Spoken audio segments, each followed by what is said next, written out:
Actions. My names are Jonah Waitage, member of Voice Central Seventh-day Adventist Church, a husband of one wife, and a father of two boys, namely Abs. Let's believe and pray. Everlasting Father, King of glory, receive all the honor, adoration, because you have accepted that this is your acceptable time to talk to us. Bless us, work with us, Father, and rule and overrule this meeting. We place all the system, the public address system before your hands. Sanctify them, Lord. Even your servant, as I speak, I'm just but a weak vessel. Speak to your people. May your name be glorified, Father. In Jesus' name we pray. Amen. Who will be our today's Bible reader? I want a quick reader. Who will read for us? Thank you very much. Come for the mic. You have one. Thank you. Our reading comes from the book of Ecclesiastes chapter 12 verse number 1. And our title today is A Time to Remember. A Time to Remember. There are several things in the Bible that we are told to remember. One, and being the first one, is to remember the Sabbath day. I'll talk about that. Other things are like, remember Lot's wife. What was funny about Lot's wife? I'll not talk about it. And today I'm talking about remember something, a time to remember. The book of Ecclesiastes. Have the mic and sit here. Remember your Creator in the days of your youth, before the days come and the time comes near when you will say, I have no place like this. Thank you very much. The preacher, also known as the Ecclesiastes, by the will of God, said, remember. Yeah, remember. Yes, remember your Creator in the days of your youth. When God talks about remembering, that means there are two situations here. One, the person being addressed knows God. That's why you are told, remember. Point number two means the person being addressed to a certain point can forget. I remember when I was young, my parents used to tell me, I'm going to the market. Remember to look after the cows. That was just enough to have a punishment. That word alone, remember, was equal to punishment. So, when I saw my parents coming, one thing I'll be careful is, did I remember? Today, we're not talking about our parents, we're talking about God here. Telling the church, telling the youth, remember your Creator in the days of your youth. Now, this brings the big question. Why are the youth? Why the youth? In fact, as I was going through this text, I tried as much as possible to look into scriptures to realize that, is there any other verse that God tells the elderly, the young children, to remember their Creator? I only found that this is the only text that tells the youth, not even the elderly, to remember our Creator. Then, why the youth? The book of 1 John, chapter number 2, verses 13 and verses 14. Why the youth in specific? There are three items why the youth are told to remember the Creator? First John, John chapter number 2 verse 13 through 14. it says, chapter number 2, verse 13, it says, Yes.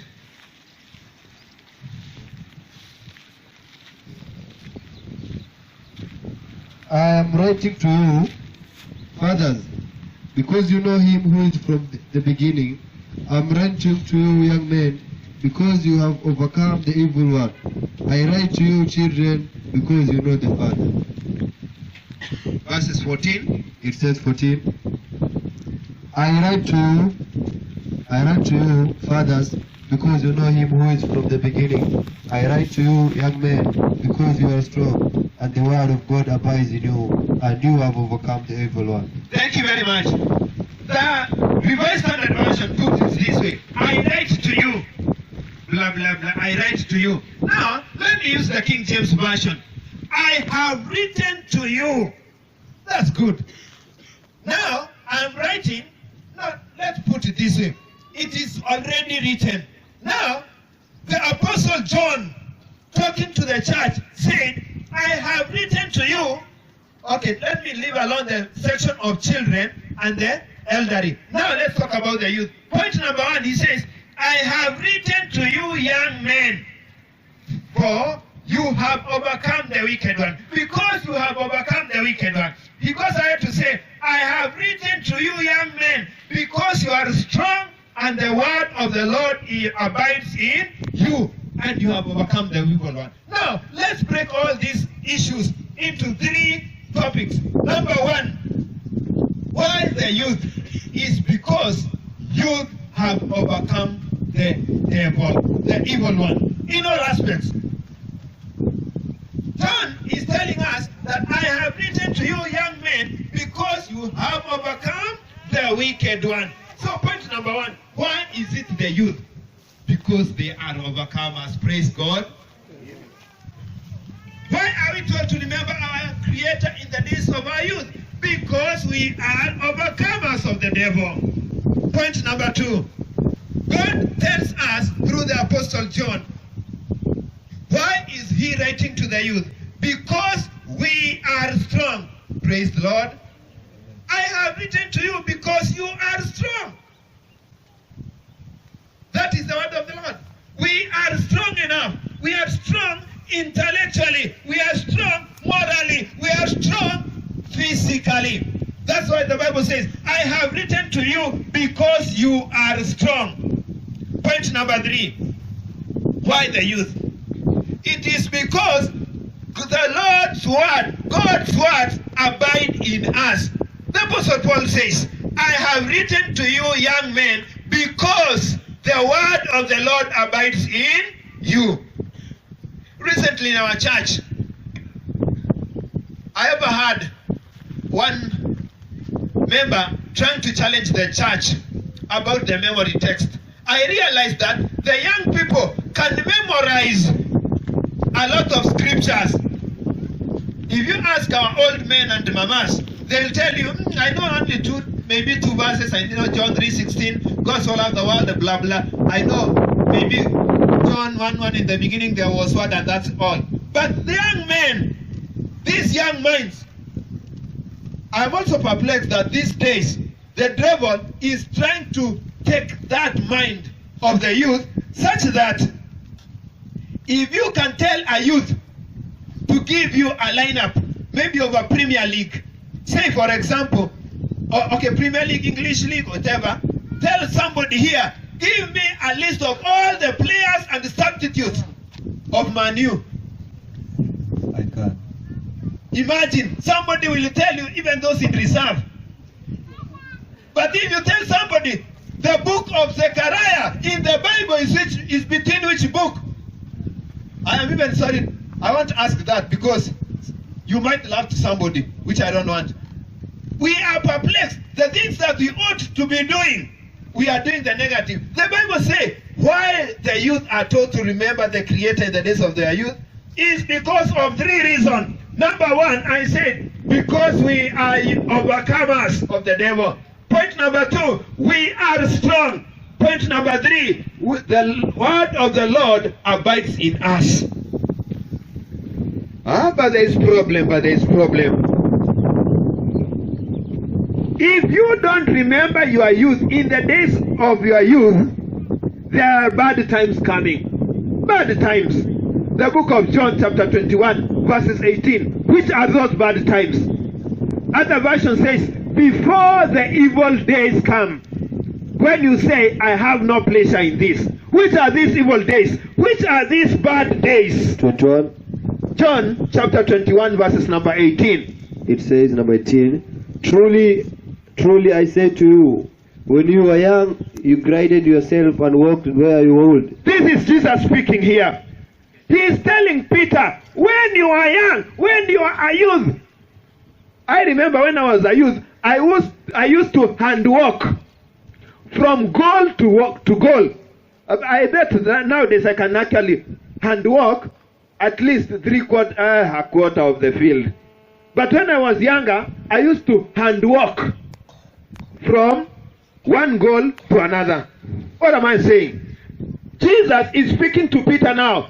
Peter was the oldest of all disciples in the disciples of Jesus. In that group, he was the oldest. He was married. He was a man of the family. Now, as days were passing by, Jesus told Peter that, I tell you the truth, when you were young, you used to dress yourself. You used to put on whatever clothes you like. Continue reading. Start from verses 18 again. Verse 16. Verses 18. Truly, truly I say to you, when you were young, you guided yourself and walked where you would. But when you are old, you will stretch out your hands, and another will guide you and carry you where you do not wish to go. Now, one of the problems, why is Jesus talking about the way of dressing to Peter? This is the simple reason. Being a youth, you are able to choose whatever you want. You can choose what to wear, whatever you want to wear. But when you are old, days are evil. People tell you, you have to wear kabuti. Oh, mwanangu si unganivalisha. Put on me some pullovers and the rest. People will tell you, Buddha, don't disturb us. They are busy doing their own business. So whatever they find around, they put on top of you. Continue. Oh, don't continue. Let me elaborate because of time. Jesus is telling Peter, when you will be old, you will be stretching your hands and somebody will dress you and lead you where you don't want. I'm so happy that most of you came to this place today. If we could have said, okay, let all elders from wherever you come from to come to this meeting, most of them could not have made it. Maybe physical health, maybe lack of energy. Even they don't even see the meaning of coming together. But I thank God that you are here. There is a time that is called by the Bible evil days, bad days, that you will desire to go to a certain meeting like this. You will not make it. You will be financially okay. Maybe you will be having your own car, driving your own car. But because of your age, it will not permit you to have a certain, this kind of meeting.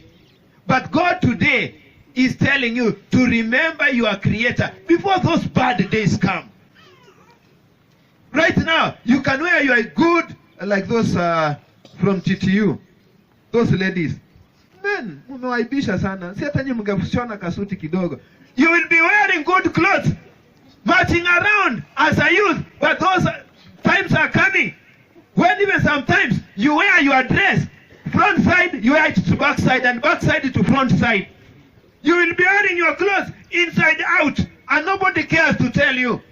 This is the right time to remember your Creator, to use your opportunity in the right manner before those bad days come.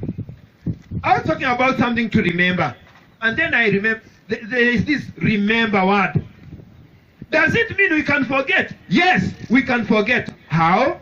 Matthew chapter 13 verses 3 to 7.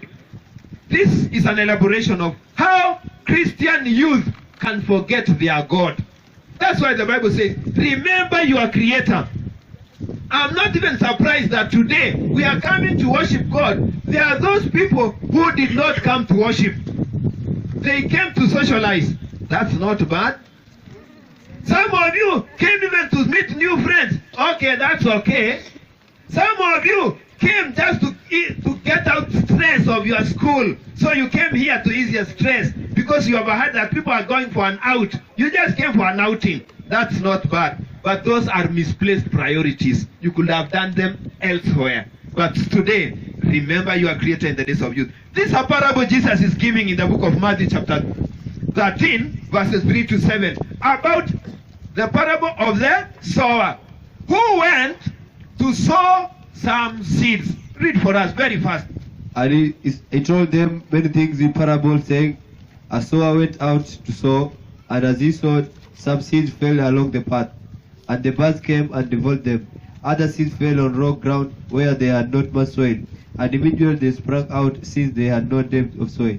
But when the sun rose, they were scorched, and since they had no root, they withered away.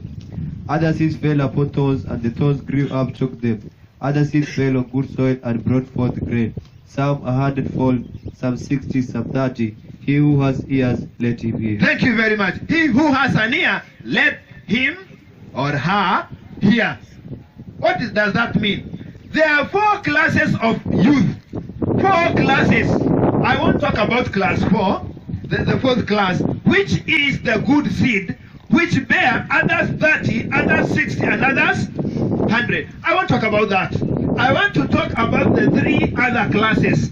Class number 1, the ones that fell on the way and they forgot the Creator in the days of their youth. I want to talk about class number 2, the second group of youth, who falls on the rock and they wither. And I will talk about the 3rd group, who falls among the thorns and then they don't remember their Creator in the days of their youth. So, class number 1 are those who fell on the rock. What makes one forget the Creator? Point number 1, the devil's deception. Read for us verses 19. Matthew chapter 13, verses 19. It says, when anyone hears the word of the kingdom and does not understand it, the evil one comes and snatches away what is sown in his heart. This is what was sown along the path. Now, the first class is deception. Deception from the devil. I am so perplexed that devil worship in school is increasing at an alarming rate. I am also confused why drug and the related evil is coming and creeping into our schools. Reason, devil's deception. This is the first class of youth who have forgotten their Creator. Back there at home, when you are bidding your parents or guardians by, you are coming to school, even your parents are praying for you. The moment you reach your school gate, you forget your God there. You join other groups, evil groups, secret societies, and forget your Creator. That is why God is calling upon us today, so that we cannot forget Him and go to the devil. How? You find that many people receive friends that are evil. How? These are the friends that give you gifts as if they are the US8 or the Red Cross. You came to school alone. That individual who gives you free things is giving you drugs, is giving you evil things. It is a time to tell the devil, no. Don't fall along the way. Move on. Tell Jesus, I want to move on, and then move on. It is a time that our children need to be delivered from the hands of the evil one that actually is taking away our mind. You go to school, you find some students who are always giving gifts, some candies. Is he the manufacturer or she the manufacturer? And then you go on accepting. Oh, I have some chapatis. Did you see him with a frying pan? And he did not sneak out of school. So where did he make those candies and chapatis? Question mark. Many people are like those seeds which fell along the way. that as they go on with their academic, the devil in the form of a bird come and pick their Christianity and throws it away. Come and pick their goodness. Come and pick their beauty. You find some of you going innocently to school and coming out criminals. I remember this story, and I once told some other students that in our school down up there in Nairobi, it happened that there was this student who went to school, a Christian student. And after going to school, it happened that they were doing some games, the hide and seek games. It happened that during the hide and seek games, it happened to be a lady, that as they were doing the hide and seek game, one of their colleagues, student partner, could disappear behind the wall and could come through the other walls. Then these other students were interested and asked the lady, how come that we cannot find you when we do our hide and seek games? She said, it's simple. I can show you how. Let's go this and do this and that. They were taken somewhere, they passed some rituals, and they started appearing and disappearing. It happened that the lady came home during the closure of the school. And as she was talking with her mother, she happened to be rude. The mother decided to cane the girl. The girl told the mother, Mama, you can't afford to compete with me. I'm different from you. The mother was challenged and decided to punish the child. As the child was standing behind the wall of the bedroom, the mother came trying to beat her. She disappeared and went into the bedroom. The mother fainted. Okay, I won't tell you what happened. What am I saying? You go to school to study. Instead of studying, you join the army of the devil, the defeated foe, the defeated enemy. This is the place we are told to remember our Creator. Others even are not going to worship the devil direct. You find people, learned people, trying to become so learned. They are talking the so-called science.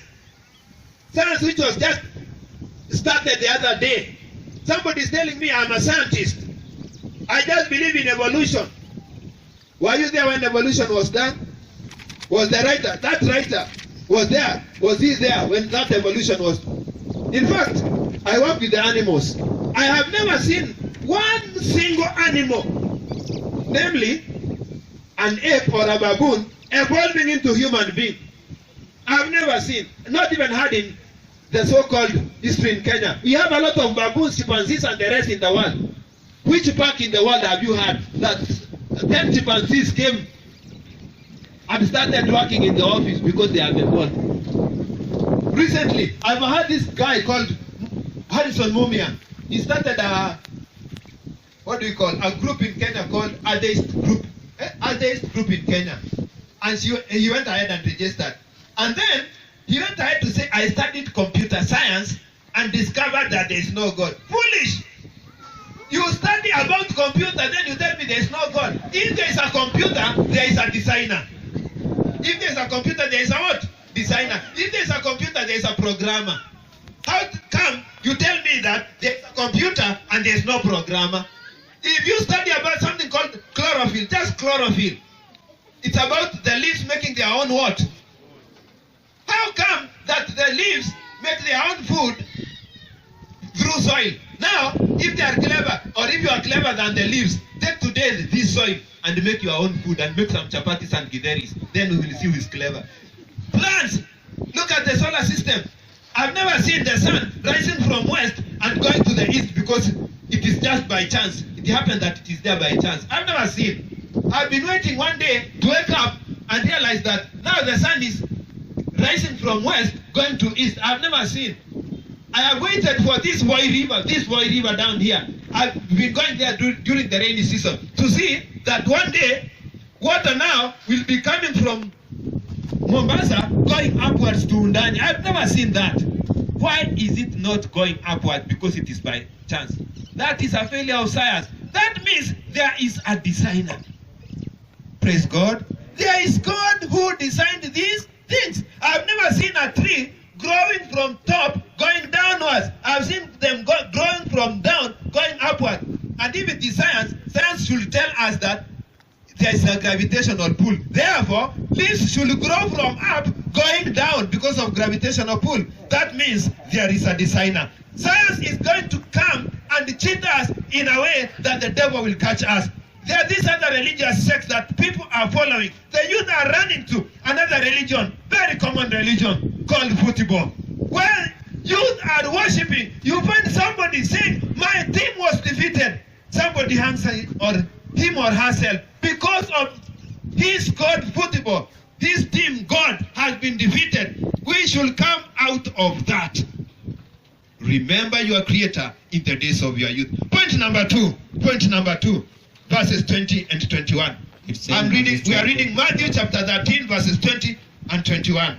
As for what was sown on the rock ground, this is who hears the word and immediately receives it with joy, yet he has no root in himself, but is just for a while, and when tribulation or persecution arises on account for the word, immediately falls away. Thank you very much. Point number 2 is challenges in life. Reading through that verse, you find that there are those who fell on what? The rock. Challenges in life grow because they have no roots. They start yielding away, they yield away, they disappear. How is that challenge about? Number 1, they are not rooted in the word.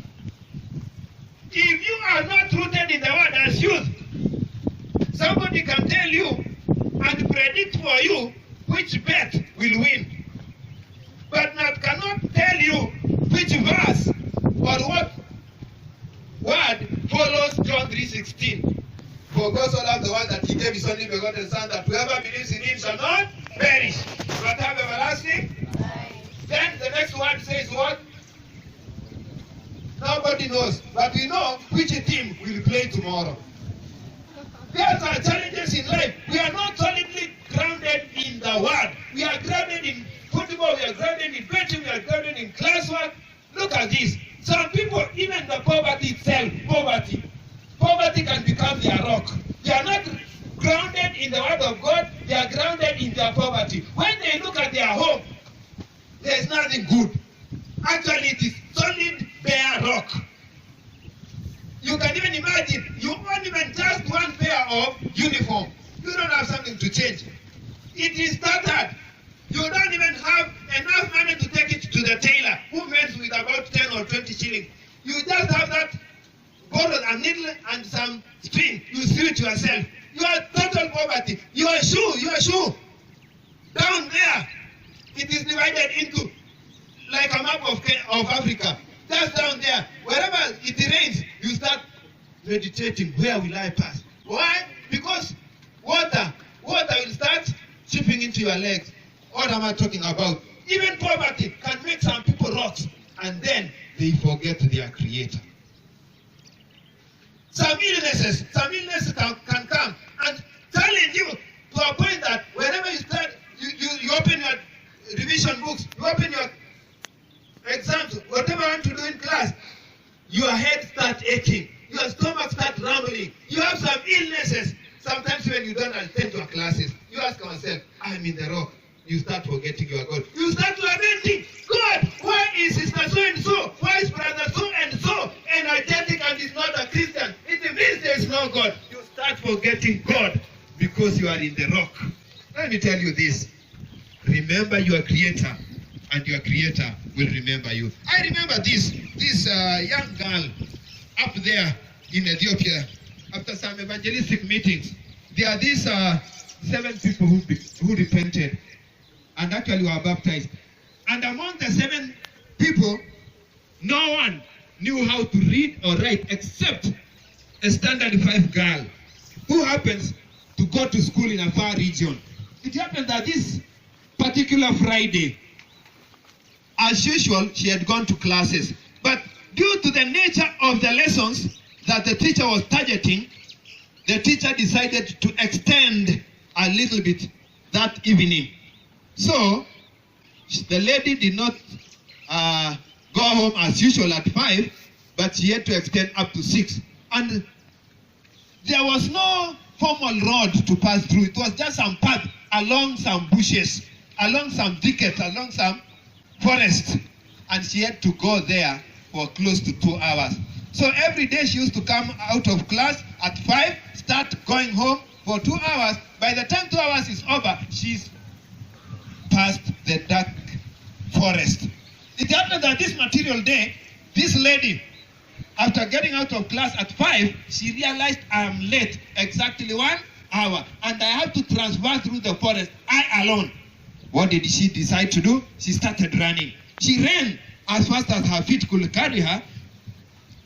Reaching the midway, she was extremely tired and exhausted. But she decided to not sit down. She started walking and punching around with tiredness. It happened that when she was 3/4 the way, it was total darkness. She was too tired to run. And as she was walking along that deserted, dark forest, guess what happened? 3 men were ahead of him. They told her, lady, stand. She started shivering and thinking, what next? The men said, mbona umetuchelewesha? Why have you kept us waiting for this long? The lady asked, how? She was answered by a hot slap. You have kept us waiting and then you are questioning us. The lady was told, you see this man here? And the men were having guns. They were not just joking. They were having guns.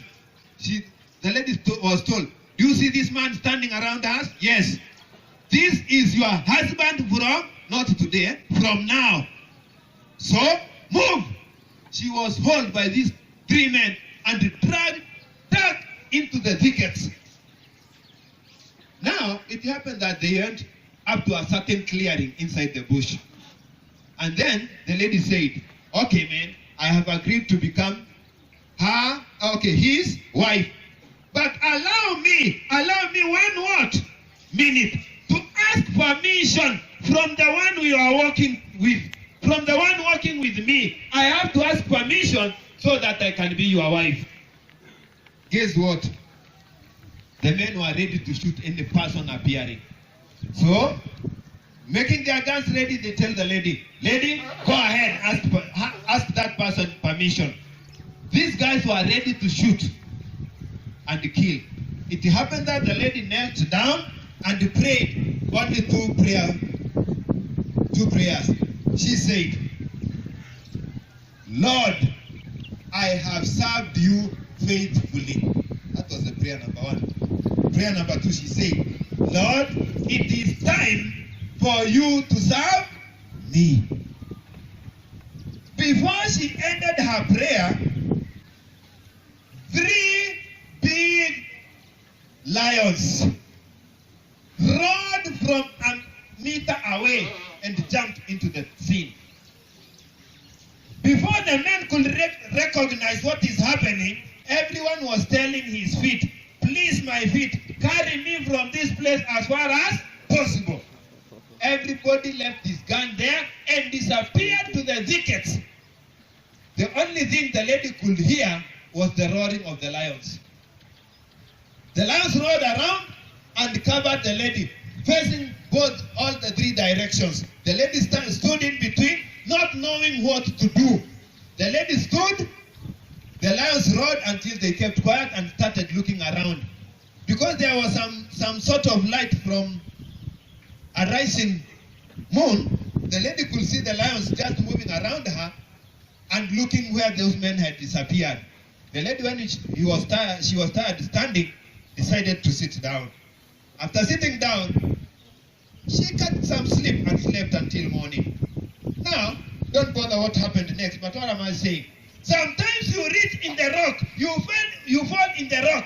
It is time to call upon your Creator, only if you have remembered Him in the days of your youth. Point number 3, verses number 22. chapter 13 of Matthew, verses number 22. Point number 3. As for what was sown among thorns, this is who hears the word, but the cares of the world and the delight in riches choke the word, and it proves unfruitful. As for what was sown, so that is all. Group number 3 are those youth that falls among the thorns and forget their creator. Sometimes when you are in school, you are given a lot of assignments to a point that those assignments take a lot of your time. That when a time like this comes for worship, you don't have any time. Those are the those that start choking you that you bear no more fruits. There are those that are called friends. I ever had some other friends who they go drinking, they go partying, and when the people have drunk, they also come and study at night. So they cheat you, you go drink together, they come when you are asleep and drunk, they start reading their books. When exam time comes, you have nothing to write and they have everything to write. They cheat you, they become thorns. They pass on their exams, they go to high institutions of learning, you stay there. You become a redundant in life. You are choked, you have no fruits. Some women or other things, you start gaining gifts. There are those people who nowadays, who are called, for men, there are ladies called slay queens, who are there to slay you. They can offer you everything. They are not called sugar mummies. Sugar mummies have disappeared. We now have slay queens who come with, they are loaded with things. You get me? They are loaded with what? Things. They are loaded with cash, only to poke you, to prickle your eyes from seeing the Lord. There are those men, they are not called nowadays the sugar daddies, they are called sponsors, who are ready to destroy you beautiful girls. They are ready to make your life miserable. They are thorns in your education. They want to remove you from the fear of the Lord. They want to remove you from your Christianity. And when you are finished, they say all type of bad names on top of you. Oh, you are a harlot, you are what? Go away, you are a rag, you are a mat for wiping my legs, you are a tissue paper. They call you all sorts of names. But if you remember your Creator in the days of your youth, Bwana asifiwe, you will be the most beautiful and handsome in this world. You will move on bearing fruit. And when your time comes, we will be standing in your graduation in big tents more than this one and saying, glory to God, one Christian has made it in life. Praise God. Now, that we are asking ourselves, why do we forget our Christians? It's because of those three things. The deceptions of the devil, the challenges in life, and commitments and prosperity that comes about in life. So that's why we are saying that the youth need to remember their Creator. How do we remember our Creator in the days of our youth? Now let me highlight some few issues of how can we become, or how can we remember our Creator? How can we become stronger Christians as long as we are youth? How do we remember our Creator? Point number 1. In the book of Psalms 119 verses 9, there is a word, an admonition from the Lord. Point number 1, Psalms 119 verses 9. What does the Bible say? Psalms 119 verse 9. 119 verse 9. It says, How can a young man keep his way pure? By guiding it according to thy word. Point number 1, take God's word seriously. Take God's word seriously. That's point number 1. In order for a youth to stay connected to your Creator, you have to take God's word seriously. Point number 2, 1 Peter 5 verses 8 to 9. 1 Peter 5 verses 8 to 9. 1 Peter 5 verses 8 to 9. 5 to 9 it says, Be sober, be watchful. Your adversary, the devil, prowls around like a roaring lion, seeking someone to devour. Resist him, firm in your faith, knowing that the same experience of suffering is required of your brotherhood throughout the world. Thank you. Point number 2 is to resist the devil. Resist the devil and he will flee from you. Why do we resist the devil? Because we are in constant warfare with him. In the book of Ecclesiastes chapter 6 verses 11 through 13, God is giving us this warning that there is a warfare between Christ and his church and the devil and his agents. So our warfare is spiritual. We have to resist the devil and put on the whole armor of God. 6:11 of Ephesians. So that says. It says, "Put on the whole armor of God, Then that you may be able to stand against the wiles of the devil. yes. For we are not contending against flesh and blood, but against the principalities." Thank you very much. Point number 1, I said, take God's word seriously. Point number 2, resist the devil and he will flee from you. You cannot just sit and say, Shetani nitakusema kwamba. He will not flee. Read the word, pray fervently, and become strong in God and then resist the devil. You cannot just say, Shindo, and then you expect the devil to go. You will say Shindo and he'll laugh with you and he will conquer you. But when you stand firm in the Lord and resist him by the word, he will flee from you. Point number 3, avoid bad friends. The book of Psalms chapter 1, verses 1 to 3. It says what? Chapter 1 verse 1. It says, "Blessed is the man who walks not in the counsel of the wicked, nor stands in the way of the sinners, nor sits in the seat of scoffers. But his delight is the law of the Lord, and on his law he visits." Thank you very much. They will read their verse. Blessed is the man who does not go to those bad friends who start mocking. They are those friends you know. And when you stand against them, even when you come around them, they will say, Nyamazeni, change topic the pastor has. Come. Those, you know those friends, they are evil. Shun them. Walk with the right Christians. Walk with the right people. Walk with the right motivators. I've been telling my brothers, whenever I am walking along, my friends are the learned. Sometimes when I walk with more learned friends than I am, so that they can motivate me in the way of life. Outside there, if you find my friends, they are those people having big visions. Why? I want to be with some people who can motivate me to move forward with life. I want to be motivated by people who have a vision in the Lord. Walk with the right friends. In the book of 1 Corinthians chapter 15 verse 3. Don't be mocked. Some friends can actually torture you down. It says, "But each in his own order, Christ the first fruits." 1 Corinthians 15:33. 1 Corinthians 15:33, it says, "Do not be deceived. Don't be deceived. Bad ruins good morals." These bad friends here, bad company, ruins good morals. Bad friends. Don't say I'm a Christian. If I join them, I'll win them. Who told you that? You are in the top of the tree. They are below and they are many. Then you start pulling one another. You are having one drop.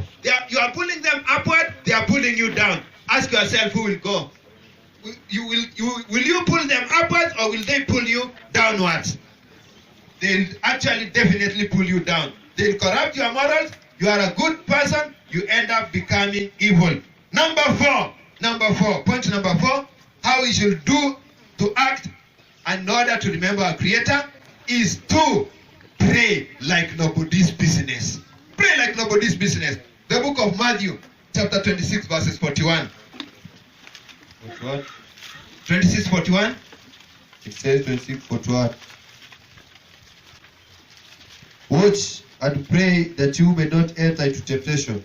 Watch and pray that you do not enter into temptation.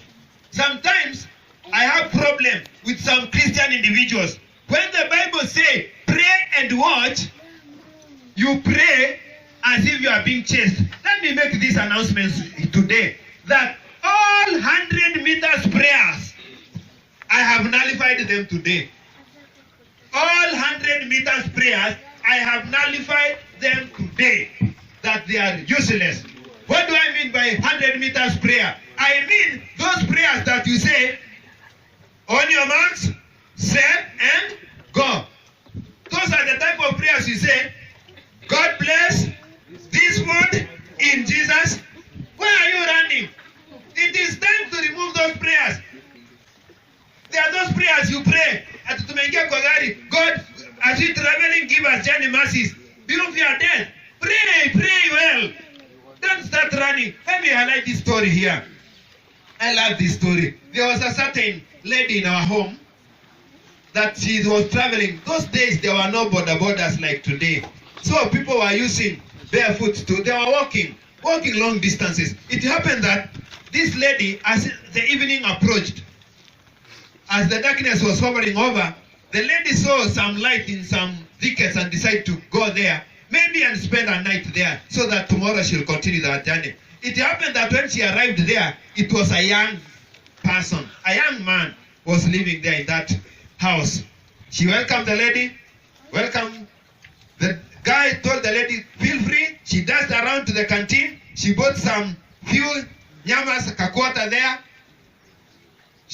The guy also bought some few milk there, some small stuff.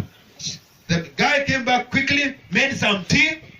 After taking some tea, you can imagine that keja, eh? I'm talking about that keja. Ile wanaume. The guy made haraka some tea and made some ugali and some nyamas. When it was over, they had eaten. The lady, he had promised the lady that I'll show you somewhere to sleep so that tomorrow you will continue the journey. It happened that now the night is falling and it is late. The lady was told, now remove your clothes. That is the bed. We sleep. The lady said, no, you know I'm a Christian. I can't sleep with you. Blah, blah, blah. The guy told the lady, you are stupid. Remove your clothes, we sleep.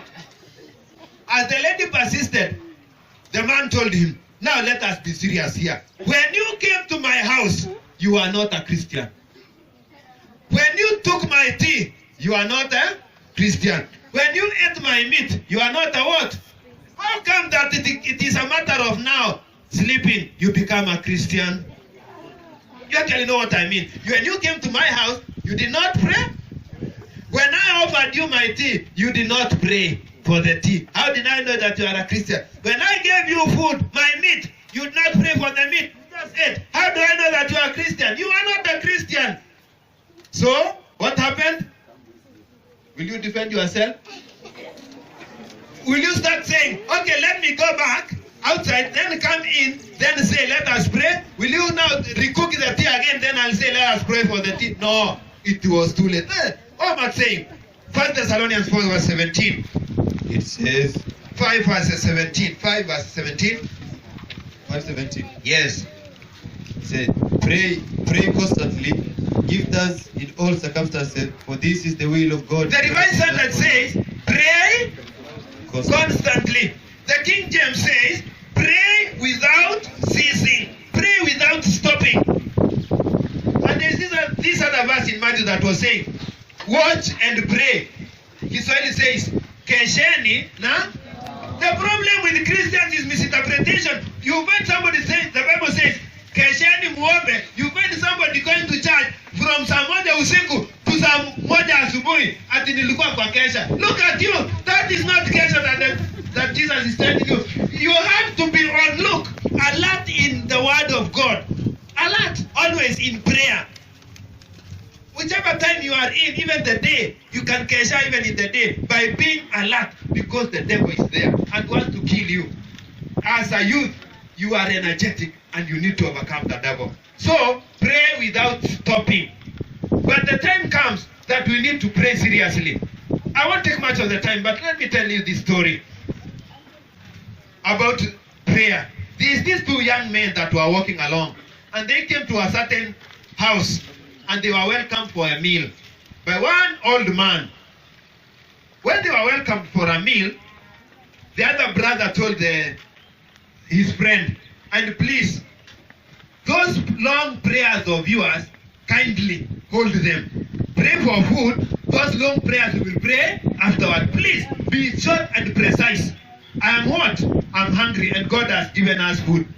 So he expected 100 meters prayer. But the man, because he was prayerful, started praying. He prayed and thanked God about the journey mercies that he had given them. He prayed about the family that they are in. And you know, when the prayers start becoming long, you hear some people, when you are praying, you say, Father, in the name of Jesus, you hear people saying, Amen. They are telling you, please, shorten your what? Prayer. And when you are persisting, you will find that there are those, when you are now praying, and you are pretending as if you are not hearing, they will start squeezing you. Amen.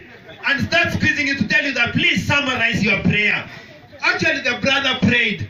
And when he finally said, Amen, there was no food in the table. Point number 6. Before point number 6, let me finish the story.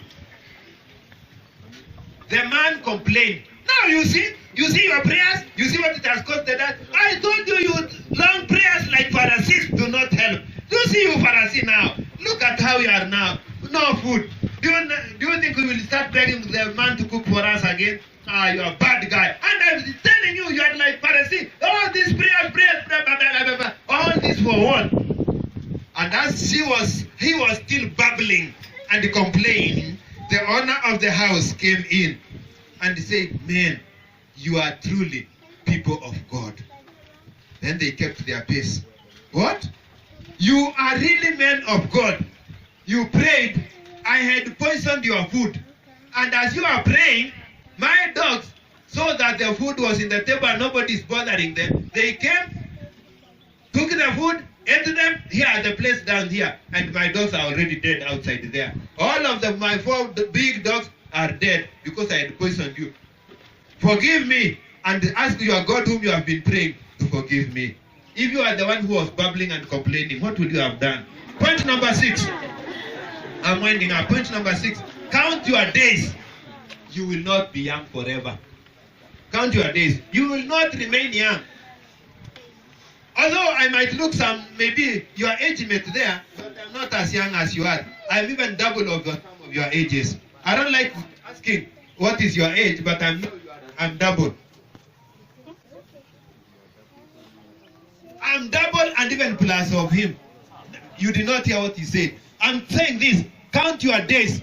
Psalms 39 verses 4. It says, Lord, let me know my end, and what is the measures of my days. No. Go slowly. That is a very important word. In fact, if we read this and pray and go, it is enough. Psalms 39 verses 4. Go slowly. Yes. Lord, let me know my end. Lord, let me know what? My end. Let me know my what? My end. Let me know my end. Reason, continue. And what is the measure of my days? And what is the measure of my days? Let me, God, know where will I end. And know when my days are. I am just 18, I'm just 20. Lord, teach me to know my days. Psalms 90 verses 12. What does Psalms 90 verses 12 say? 90 verse 12 it says, yes. 90:12. It says, so teach us to number our days, that we may get a heart of wisdom. Teach us to number, to count our days. If you ask yourself, you are 16 years old, you are 25 years old, of all those 25 you have, what have you gained that is important you can tell this meeting? Count your days. Teach yourself to count your days. Tell God to teach you. Count your days and remember your Creator in the days of your youth, before those evil days come. There is a lifetime remembrance. Let me quote about four things. Number 1, we will not read this. Genesis chapter 37 verses 2 to 3. There is a man called Joseph. He was 17 years old. And he stood for the Lord. He remembers the Lord in the days of his youth. He was taken to Egypt. He was mistreated by his brothers.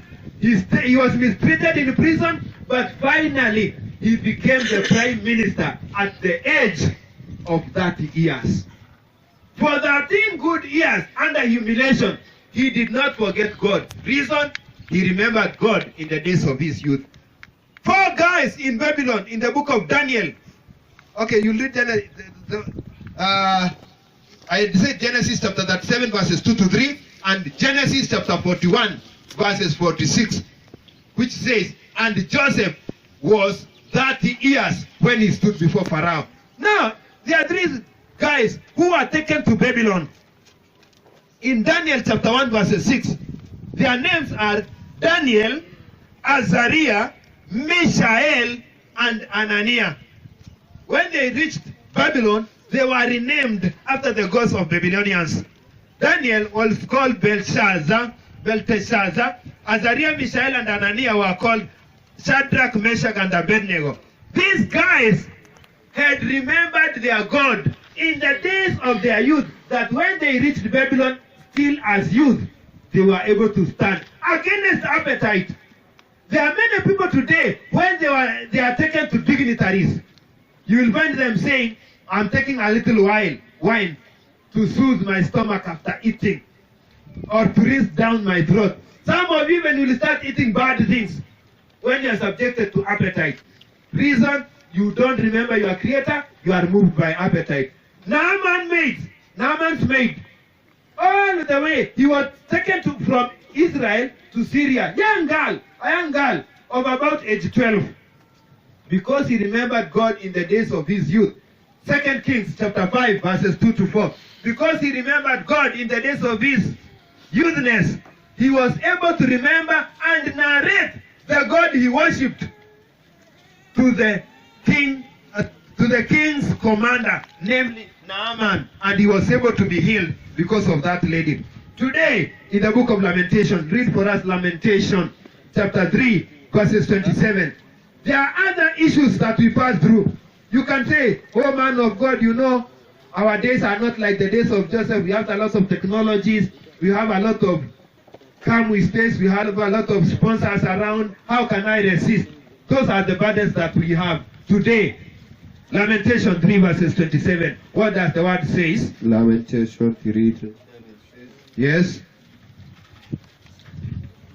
Says, it is good for man that he bear the yoke in his youth. It is good for a youth, for a man and a lady, to bear his burden, his yoke, while he is still a youth. There are some things that you need to do now. Kama ni marekebisho ni sasa. We need to do a reconstitution of our life. Look at where you have messed. Do a rewind and go back. Set your life right now before the bad days come. I saw one lady. She was in a very good school, a high-class school. She was in a national school. It happened that she joined with one sponsor. She was impregnated and came home.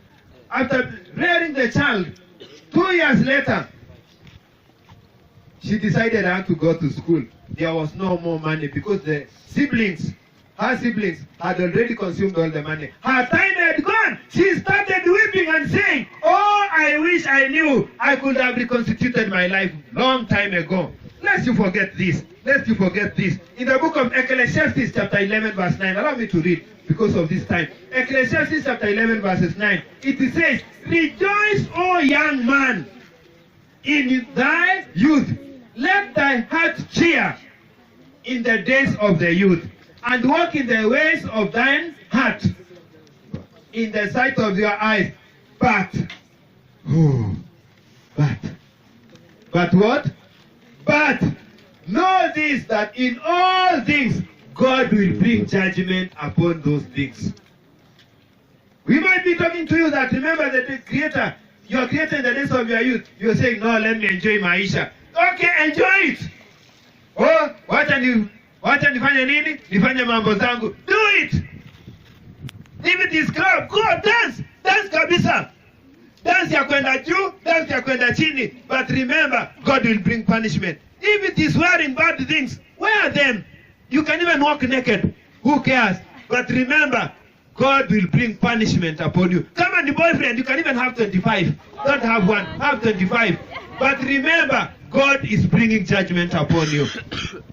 So, you have to remember your Creator in the days of your youth and know that if you do anything you do, God will bring punishment or will bring judgment upon you. Galatians 6 verse 7 says, everybody will reap what you sow. Today is the sowing time. Say, tell somebody, today is the sowing time. I don't care about whether you are in Form 4, whether you are in university, whether you are in college. I don't care. What I care is, whatever you are sowing right now, I tell you, you will reap. Not in the kingdom. No, you will reap here. I am not giving you 1 year. I'm giving you only 3 months. You will reap it. We want to do our reconstitutions in our life. Sometimes look at yourself. Look at your life. You look at your background. You know what you have been doing that is not pleasing God. It is a time for you to make a reconstitution. It is a time for you to go back and remember your Creator. Look at your life. It is time to go back to your Creator. Maybe the devil has deceived you. Maybe the prosperity in this world have deceived you. Maybe problems have deceived you. It is time to go back to your Creator. You know what is disturbing you in the mind. I want to pray with you. I want to pray with you. If you feel that you need to make a correction in your life, come forward. I'm only giving you 15 seconds, which starts now. Come forward. I want to pray with you. I don't have much time. I'm now remaining with only 10 seconds. I don't have much time. This is youth. I'm speaking to youth, people who can run. If you feel that the devil has deceived you and you have something, one brother, I'll pray with you. I don't care about the number. If you are there, run. I'm not talking about going slowly. I'm remaining with only 5 seconds. If you are there, run. You want God to reconstitute your life. You want God to make your life in His will. I'm not remaining with a minute. For those who are walking and those who want to walk, run. Don't walk. I want to pray with you. I have a few minutes. I want to pray with you. I'm giving the last chance. Pengine watu wasikii Kiingereza. Nasema hivi, kama umeangalia katika maisha yako, kuna kitu unataka Mungu arekebishe, tafadhali kimbia hapa mbele. Kuna kitu Mungu anataka kurekebisha katika maisha yako. Pengine kuna mtu unajisikia kwamba shetani amesumbua maisha yako na unataka leo kumwacha, kimbia hapa mbele. Nakupa sekunde 10 kuanzia sasa. 9. Kimbia mbele. 8. 7. 6. Naomba na wewe wacha kumwangalia jirani yako, toka mbele. Sekunde ni 5. Tafadhali tunataka kuomba pamoja na wewe. Hebu njoo hapa mbele. Napokaribisha ndugu mchungaji, tuombe pamoja. Karibu hapa mbele. Harakisha. Sina muda. Waliofungiwa wamefungiwa kwa sababu hawakukata uamuzi. Nataka kuomba na hawa. Karibia. Mchungaji, kama uko karibu hapa mbele, tuombe pamoja. Nataka tuombe pamoja na ndugu hawa. Tuwakabidhi mikononi mwa Mungu. Wameamua kubadilisha maisha yao. Na kama wito wa mwisho, na kama unajisikia kwamba I wish ningepewa one more chance, tunapoendelea na maombi, watu wakiwa wamefunga hapo macho, tukiwa tumefunga macho hapa, chomoka jiunge na kikundi, tuombe pamoja. Hakuna mtu atakuona.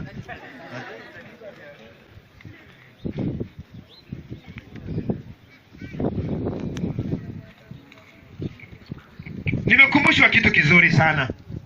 Kuna wale ambao wamekaa kanisani kujabatizwa, na Mungu anataka kukufanya kuwa mtumishi wake, kuwa mmoja wa watakao miliki ufalme. Na akasema usipozaliwa mara ya pili hautaona nini? Ufalme. Kuna wale ambao wanataka kubatizwa, wanataka kupatia Yesu maisha yao. Kama uko kwa kikundi hiki, songeni pale tafadhali, songa pale kwa kivuli. Kama uko kwa kikundi hiki ama hicho na unataka kuwa miongoni mwa watakaozaliwa mara ya pili kwa njia ya ubatizo, kuja karibu mahali nipo hapa.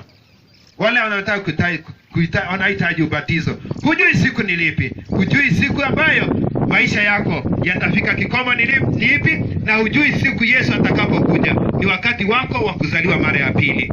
Tafadhali, kama uko pale, na kupa fursa uje hapa. Na wale ambao walikuwa wamechelewa na ulikuwa unataka kujiunga na kikundi hicho, pia unaweza karibia ukajiunga.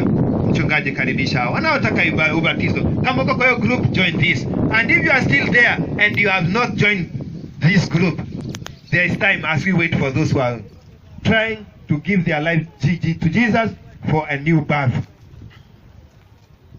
Mnapokaribishwa hapa, nani amekawia? Hii si wafungi. Nataka kupeana muda wa kutosha wa kuingia katika sehemu hii ya ubatizo. Umekaa pale, umejisikia unataka kubatizwa. Karibu hapa mbele. Nani mwingine? Tafadhali usifungiwe nje katika kuzaliwa mara ya pili. Njoo hapa. Tafadhali. Njoo hapa, alafu tutaweka mikononi mwa Mungu muweze kuzaliwa upya. Karibu.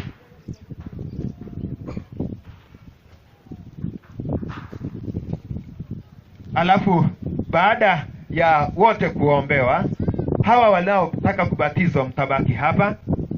Nitaomba mchungaji aombe kwa kundi lote, especially the new birth, alafu nitaomba kwa ajili ya hawa wengine. Mungu wetu na Baba yetu, mpendo unaishi mahali pa juu, mahali pa siri ambapo hatuwezi kupaona na macho yetu ya dhambi. Tazama, tumekuja hapa kama watoto wako wapendwa siku hii ya leo. Kusanyiko hili ni kusanyiko la kipekee kuliko makusanyiko yote ambayo tunakuwa nayo siku za Sabato. Kwa hivyo wewe mwenyewe ulipanga kundi hili takuja kukusujudu na kukuabudu siku ya leo. Bwana wa mbingu, tuna wageni baadhi yetu na tuna wenyeji. Na kama vile mtumishi wako ulivyommulikia, tumeanza kutembea naye mwanzo.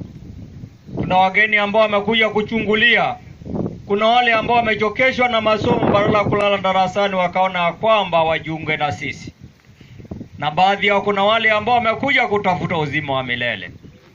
Bwana, tunakushukuru kwa sababu kuna wale ambao wamekata kauli.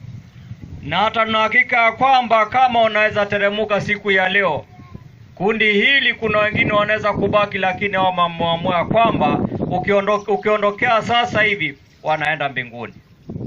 Na ni kwa sababu ni thibitisho kwamba lazima ulimwengu ushuhudie ya kwamba tumekana dhambi zetu. Tumekufia dhambi zetu na kufuka pamoja nawe. Kundi hili ambalo limejitoa kwa ile ubatizo, naomba wakati huo umewabadilisha kwa kiroho. Na sisi kama mashahidi tunapoorganize ni siku gani ambao wanaenda kuingizwa kwa maji, kusamishwa ndani ya maji mengi, Bwana uweze kusikia dua lao na kubali maombi yetu. Tunaombea wanafunzi hawa ambapo Mungu wa mbingu umewateua kuwa kielelezo katika wanafunzi wanaokuwa pamoja nao. Tunaombea walimu patrons ambao wameandamana pamoja nao wakiwa na watanguliza. Shule za Kenya zimekuwa na msukosuko mwingi. Shetani anatembea madarasani, shetani anatembea makompound ya mashule yetu. Bwana, tunaomba viongozi walioko hapo, watoto wakaweze kuwa wachungaji kwa watoto wengine, ili mahali popote wanaposomea. Bwana, ni ombi letu siku ya leo Kenya nzima ikaweza kushuhudia kwamba mashule wamo ni mashule yenye amani, ni mashule yenye upendo, ni mashule ambao bangi, malijuana asiwezi patikana katika mashule hao. Ili Yesu na mitihani zaidi ya yote inapotokezea, mashule yetu ikaweze kuongoza sehemu hizi za Taita Taveta. Mungu wa mbingu, tunajua kwamba wewe unatupenda. Na mtumishi wako amesema lazima tuombe kwa kina. Tuwe serious ni kitu gani ambacho unatuombea. Kwa hivyo tunaomba upendo, tunaomba amani, tunaomba ushindi katika maeneo yetu. Bwana, tembea na kila mmoja wetu. Tuliona mkono wako ulivyotuongoza asubuhi, na tena twazidi kunyenyekea mpaka tuone umetudegesha masaa ya jioni. Bwana, tuna vipindi vingine ambavyo viko mbele zetu. Zote tunazidi kuzikabidhi mikononi mwako. Ukatuinue na ukaturakaze, ni kupitia kwa jina la Yesu aliye Bwana mkombozi wa maisha yetu. Amen. Tunaomba.